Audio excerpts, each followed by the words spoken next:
बहू कहाँ मर गई? अंदर से आवाज़। जिंदा हूँ माँ जी। तो फिर मेरी चाय क्यों अभी तक नहीं आई? कब से पूजा कर कर बैठी हूँ, ला रही हूँ माँ जी। बहू चाय के साथ भजिया भी ले आई। सास ने कहा तेल खिलाकर क्या मारोगी? बहू ने कहा ठीक है माँ जी, ले जाती हूँ। सास ने कहा रहने दे, अब बना दिया है तो खा लेती हूँ। सास ने भजिया उठाई और कहा इतनी गंदी भजिया बनाई है तुमने। बहू माँ जी, मुझे कपड़े धोने हैं, मैं जाती हूँ। वो दरवाजे के पीछे छिपकर खड़ी हो गई।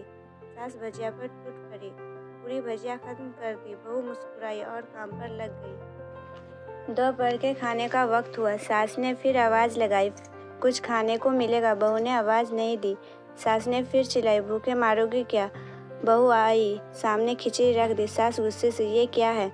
मुझे इसे नहीं खाना, इसे ले जाओ। बहू ने कहा आपको डॉक्टर ने दिन में खिचड़ी खाने को कहा है, खाना तो पड़ेगा ही। सास मुंह बनाते हुए हाँ तू मेरी माँ बन जा। बहू फिर मुस्कुराई और चली गई। आज इनके घर पर पूजा थी। बहू सुबह 4 बजे से उठ गई। पहले स्नान किया, फिर फूल लाई, माला बनाई, रसोई साफ की, पकवान और भोज बनाया। सुबह के 10 बज गए। अब सास भी उठ चुकी थी। बहू आप पंडित जी के साथ वस्त्र तैयार करने लगी। आज ऑफिस की भी छुट्टी थी, उनके पति भी घर पर थे। पूजा शुरू हुई। सास चिल्लाती बहू ये नहीं है, वो नहीं है। बहू दौड़ी दौड़ी आती और सब करती। अब दोपहर के 3 बज गए थे। आरती की तैयारी चल रही थी। पंडित जी ने सबको आरती के लिए बुलाया और सबके हाथों में थाली दी। जैसे ही बहू ने थाली पकड़ी, थाली हाथों से गिर पड़ी। शायद भोज बनाते हुए बहू के हाथों में तेल लगा था, जिसे वो पोंछना भूल गई। सारे लोग तरह तरह की बातें करने लगे। कैसी बहू है, कुछ नहीं आता, एक काम ठीक से नहीं करती, न जाने कैसी बहू उठा लाए, एक आरती की थाली भी संभाल नहीं सकी। उसके पति भी गुस्सा हो गए, पर सास चुप रही, कुछ नहीं कहा, बस यही बोल के छोड़ दिया सीख रही है, सब सीख जाएगी धीरे धीरे।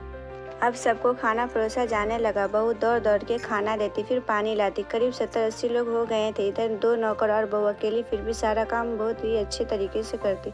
अब उसकी सास और कुछ आस पड़ोस के लोग खाने पर बैठे। बहू ने खाना परोसना शुरू किया। सबको खाना दे दिया गया। जैसे ही पहला निवाला सास ने खाया, तुमने नमक ठीक नहीं डाला, एक काम ठीक से नहीं करती, पता नहीं मेरे बाद कैसे ये घर संभालेगी। आस पड़ोस वाले को तो जानते ही भैया, वो बस बहाना ढूंढते नुक्स निकालने का। फिर वो सब शुरू हो गए, ऐसा खाना, ऐसी बहू, ये वो वगैरह वगैरह। दिन का खाना हो चुका था। बहू बर्तन साफ करने नौकरों के साथ लग। रात में जगराता का कार्यक्रम रखा गया था। बहू ने भी 1-2 गीत गाने के लिए स्टेज पर चढ़ी। सास जोर से चिल्लाई मेरी नाक मत कटा देना, गाना नहीं आता तो मत गा, वापस आ जा। बहू मुस्कुराई और गाने लगी। सबने उसके गाने की तारीफ की, पर सास मुंह फुलाते हुए बोली इससे अच्छा तो मैं गाती थी जवानी में, तुझे तो कुछ भी नहीं आता।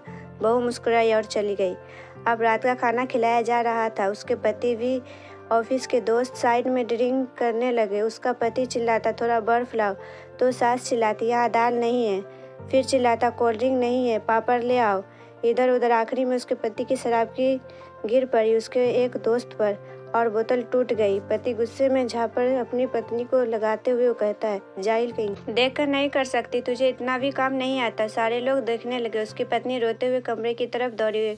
फिर उसके दोस्तों ने कहा क्या यार, पूरा मूड खराब कर दिया, यहाँ नहीं बुलाया होता, हम कहीं और पार्टी कर लेते। कैसी अनपढ़ गवार बीबी ला रखी है तूने, उसे तो मेहमानों की इज्जत और काम करना तक नहीं आता, तुमने तो हमारी बेइज्जती कर दी। आवास पड़ोस की औरतों को और बहाना मिल गया था। वो कहने लगी देखो क्या कर दिया तुम्हारी बहू ने, कोई काम की नहीं है। मैं तो कहती हूँ अपने बेटे की दूसरी शादी करा दो, छुटकारा पाओ इस गवार से। सास उठी और अपने बेटे के पास जाकर उसे थप्पड़ मारा और कहा अरे नालायक, तुमने मेरी बहू को मारा, तेरी हिम्मत कैसी हुई, तेरी टांगें तोड़ दूंगी। उसके दोस्त कुछ कहने ही वाले थे कि उसकी माँ घूरते हुए कहा चुप, बिल्कुल चुप, यहाँ दारू पीने आए हो, जबकि पता है आज पूजा है और तुम्हें पार्टी करनी है। कैसे संस्कार दिए तुम्हारे माता पिता ने। माँ इसलिए मुझे गलत काम करने पर डांटती है और बेटी इसलिए कभी कभी मेरी दिल की भावनाएं समझ जाती है। मेरी दिन रात सेवा करती है, मेरे 1000 ताने सुनती है, पर एक शब्द गलत नहीं कहती, न सामने न पीठ पीछे। और तुम कहते हो दूसरी बहू ले आओ, याद है न छुटकी की दादी, अपनी बहू की करतूत। सास ने गुस्से से पड़ोस की महिला को कहा अभी पिछले हफ्ते ही तुम्हें मियाँ बीबी भूखे छोड़ घूमने चले गए थे। मेरी इसी बहू ने 7 दिनों तक तुम्हारे घर पर खाना पानी, यहाँ तक कि तुम्हारे पैर दबाने जाती थी, और तुम इसे जाहिल बोलती हो। जाहिल तो तुम सब हो जो कोयले और हीरे में फ़र्क नहीं जानते। अगर आइंदा मेरी बहू के बारे में किसी ने एक लफ्ज़ भी बोला तो मुझसे बुरा कोई नहीं होगा, क्योंकि ये मेरी बहू नहीं, मेरी बेटी है। लेते हुए फिर कमरे में चली गई। सास ने एक प्लेट उठाई और भोजन परोसा। बहू के कमरे में खुद ले गई। सास को भोजन लाते देखा तो बहू ने कहा, अरे माँ जी, आप क्या कर रही हो, मैं खुद ले लेती। सास ने प्यार से ताना मारते हुए कहा, डर मत, इसमें जहर नहीं है, मार नहीं डालूंगी तुझे। तुझे नई सास चाहिए होगी, पर मुझे अभी भी तू ही मेरे घर की बहू चाहिए। बहू ने अपनी सास को रोते हुए गले से लगा लिया। सास भी रो दी पहली बार और कहा, चल खाना खा ले। फिर मजाक करते हुए कहा, फिर मेरे पैर दबाने चले आना, और ये ख्याल मन में मत लाना कि सास पैर बोलती है किसी दिन इसका गला दबा दूंगी, क्योंकि कभी मैं भी यही सोचा करती थी। दोनों खूब हंसने लगती है। तो दोस्तों, आपको हमारी कहानी कैसी लगा? अगर अच्छी लगी तो इसे लाइक करना, शेयर करना, उसके साथ ही हमारे चैनल को सब्सक्राइब जरूर करना। Thank you.